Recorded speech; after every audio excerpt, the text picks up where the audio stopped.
দেখো এটা কিন্তু রাতের ভিডিও, আর এটা আসলে আমি কি করব তোমাদের সাথে অবশ্যই শেয়ার করব। আসলে এই যে চুলায় জল যে বসাইলাম, আর এটা দিয়ে আমি কি করব তোমরা সবই দেখতে পাবে। আর এই যে দেখো আমি একটু জলের ভিতরে কিন্তু আদা কুচাইয়ে দিয়ে দিলাম, আর এই আদা কুচানোটা জলটা ফুটানোর পরেই আমি দিছি। আর এটা দিয়ে আমি এখন স্যুপ বানাবো। আর এটা হচ্ছে তোমার রেডিমেড স্যুপ, কারণ আমার শরীর এতটা ভালো না যে আমি আবার সব কিছু মানে স্যুপের আয়োজন করব। তো আসলে এটা খেতেও খুব টেস্টি হয়, তো ভাবলাম যে এটা বানাই। আর এটা বানানোর একটাই কারণ, অর্ণবের শরীরটা ভালো না, সেজন্যই অর্ণব বারবার বলতেছে মামাকে একটু স্যুপ করে দাও। আর এই প্যাকেটের স্যুপটা কিন্তু খেতে খুব ভালো হয়। তোমরা কে খাইছো না খাইছো জানি না, তো কে কে খাইছো অবশ্যই জানাবে। আর এটার ভিতরে একটু কর্নফ্লাওয়ার দিলে আরও বেশি ভালো হতো। আসলে আমার শরীর আর ভালো লাগতেছিল না, আসলে তার চাইতে বড় কথা যে আমার মাথায় ছিল না ফ্রিজে আছে কি না।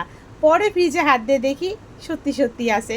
যাই হোক, কর্নফ্লাওয়ারটা তো একটু ঘন করবে, তাতে সমস্যা নেই, খেতে কিন্তু দুর্দান্ত হয়েছিল। আর অর্ণবও খুব ভালো খাইছে, আর আমরাও ভালো খাইছি। আর এটা ভালো খাওয়ার পরে ওর বাবারে বলছি যে তুমি আবার লয়ে আসবে, আর আমরা এটা বানাই খাবো। আর শরীর খারাপ হলে স্যুপটা খেলে খুবই ভালো হয়, আর খেতে কিন্তু খুবই টেস্টি হয়েছিল। তো তোমরা কে কে এটা পছন্দ করো খেতে অবশ্যই জানাবে কমেন্টে। আবার দেখা হবে, টাটা।